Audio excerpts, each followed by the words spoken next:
Hey guys, it's JW, and I'd like to welcome you to day number 338 from the reading of the book 365 Days with Self-Discipline on I don't versus I can't. I don't is experienced as a choice, so it feels empowering. It's an affirmation of your determination and willpower. I can't isn't a choice, it's a restriction. It's being imposed upon you.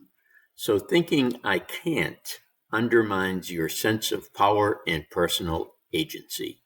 And that's from Heidi Grant Halverson. Be careful not to say I can't whenever you're working on implementing a new positive change in your life that requires you to give up something, such as going on a diet.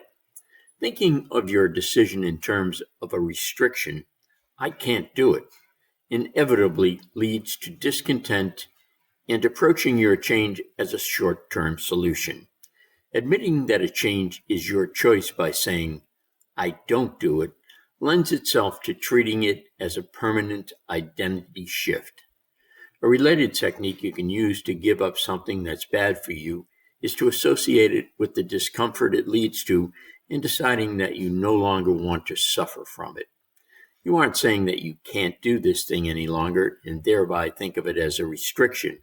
You're saying that you don't do this thing because it's your own choice, dictated by your wish to avoid the unpleasant consequences.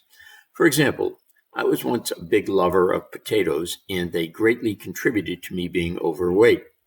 When testing how certain foods affected me, I realized that potatoes made me bloated, tired, and led to digestive issues. Just like that, I stopped eating potatoes that I had been previously eating in copious amounts at least 3 different times a week. I'm sure that if it weren't for uncovering my food intolerance and conscious decision not to eat potatoes anymore, I would still be eating them. A restriction in the form of I can't eat potatoes wouldn't work. Catch yourself whenever you say I can't and replace it with I don't or I choose not to do it. It's a small change in your vocabulary, but the way you think about your changes can impact whether they become permanent or are only short-lived. And that is the reading for day number 338 from the book 365 Days with Self-Discipline.